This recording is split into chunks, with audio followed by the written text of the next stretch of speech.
të vetme gjë që nuk ka përdorur ushtria ruse është arsenali bërthamor, bakteriologjik dhe kimik. Dhe natyrisht që ka dhe forcën ajrore që është përdorur më pak.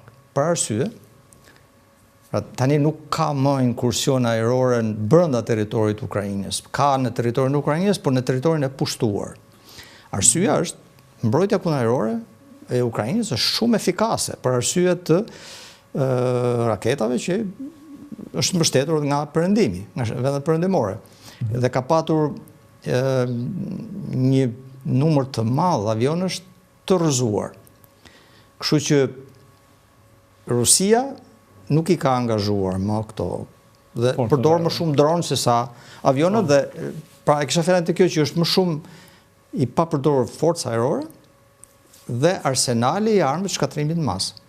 Sa i përket armatimit tjetër, ne gjithë jemi dëshmitar, e dim që Rusia u detyruar të merrte të blente jo vetëm armatim të lehtë, por edhe raketa nga Irani dhe Korea e Veriut. Po. Që do të thotë stoqet që ka patur kanë shkuar drejt fundit. Dhe prodhimi i vendas nuk arrin të mbulojë atë që kërkon fronti. Po. Kjo është arsyeja dhe do jetë në gjendje ushtria ukrainase të rimarrë territoret. Kjo pastaj është e debatueshme sepse është shumë vështirë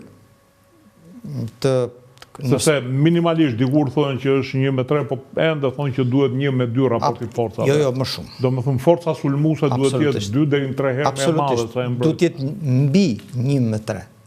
Pra, mundësisht 1-4, 1-5. Sepse duhet patjetër të kesh e përsi.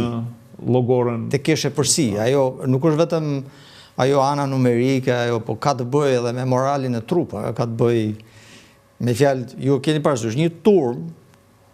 Po, është më e rrezikshme se dy veta. Dhe natyrisht që duhet, po këto janë ligjet e luftës. Në ligjet e luftës nuk mund të hamendësosh. Do zbatosh ligjet e luftës.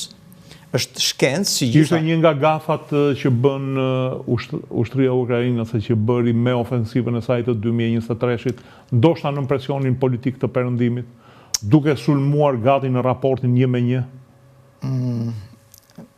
Shiko, ajo që arsyeja pse dështoi është se ushtria ruse u fortifikua dhe vendosi mina. Pra, natyrisht që ato kanë marrë gjithë arsenalin që ka patur Bashkimi Sovjetik.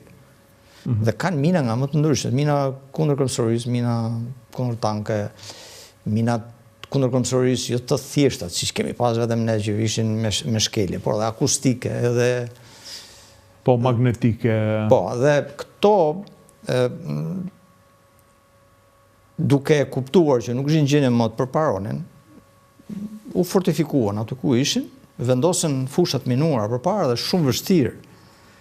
Dhe Ukraina besoi se këtu ishte gjithë problemi i saj. Fjalë, është shumë vështirë të ecësh në fushë minuar. Në qartë. Me fjalë, të bësh një çminim, të hapësh shtigje. Por ke parasysh se ai forcat që kanë vendosur një fushë minuar përpara janë shumë komod dhe ato e mbrojnë edhe me zjarr. Po. Një shteg është me Nikolaj Absolutisht. Për tu mbuluar me zjarr. Kolonel, vim pak ndej nga fshati jonë. Kjo luftë, çfarë nxjerr si detyrë neve? Arritëm në një pikë që përfunduam vetëm në 2 batalione dhe tashti ndoshta industrinë ushtarake që kishim pothuajse e azgjësuam, tash po lind nevoja që të ribëhet edhe një herë. Në këtë panoramë të re, cilët janë armiqtë tanë, kur edhe NATO-ja po dobësohet, edhe nuk është më ajo që neve e mendojmë që sa të na ngacmonte dikush, mbas 2 orësh do ja behnin miqtë tanë. E thonë që të gjithë këtë. Unë ndoshta juve edhe keni një pozicion të tillë që duhet të lëvizni me këpucë prej plumbi, por qa nevoje është që të blejmë edhe si miq për ata të tjerë, se edhe kur shkon të rrihesh me dikën, një mik i dobët më shumë të prish punë se sa të rregullon punë. Fakti është që jo vetëm ne, po gjithë Evropa, po të shikoni, mbas luftës së ftohtë pati një shkrehje. Totale. Që të gjithë, dhe italianët, madje edhe armatimet që ju shuan ukrainëve janë 30-40 vjetë të vjetra. Po, mund të përmend për shembull edhe ato që dërgoi Gjermania, për shembull Gepardi është prodhimi i viteve 60. Leopardi. Gepard, jo Leopard. Gepardi është platformë tanku, ka të montuar armë kunajrore. Dhe janë përdorur me sukses në Ukrainë ndaj dronëve. Sepse tani ka lindur problemi i mbrojtjes ndaj dronëve. Pra nuk mund shpenzosh një raketë të shtrenjtë të zonë Patriot, ku në një droni që kushton $500. Dhe një raketë kushton me miliona $. Plus që është një objektiv shumë i vogël dhe kështu që pati një shkrehje, si thuash, në të gjithë Evropën perëndimore. U mendua nuk do kishte më luftë, industria ushtarake, po të shikosh edhe këto vendet që ishin tradicionale, që prodhonin, patën shumë të vështirë të ringranoheshin, edhe një herë për të filluar prodhimin. Kështu që në këtë kuadër besoj edhe ne nuk bëm përjashtim. Ajo që ne bëm, edhe që besoj nuk ishte gjë e mirë, ne duhet t'i ruanim kapacitetet. Sa duhet vjetra që t'ishin, kam parasysh tankët. Ne kishim tankët të 59, të 62. Dhe po të kemi parasysh sot luftën në Ukrainë, Rusi. Rusia ka futur në luftë, i erdhi radha që të futej të 54. Ne kishim të 59, një model më i përmirësuar i 54-s, dhe Rusia kishte ruajtur, pra nuk e kishte bërë skrap. Dhe kështu ndodh me gjitha shtetet.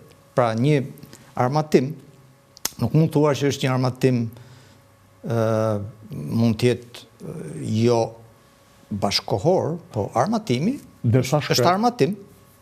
Ngelet ai që është, mund ta modernizosh, gryqet e artillerisë ato janë, mund të modernizosh sistemin e drejtimit, zjarrit, tankut mund të modernizosh sistemin e drejtimit, sistemin e komunikimit, mund të shtosh palete për mbrojtje, për shembull ka plot shembuj, mbrojtja reaktive që po, ka plot shembuj që i kanë modernizuar.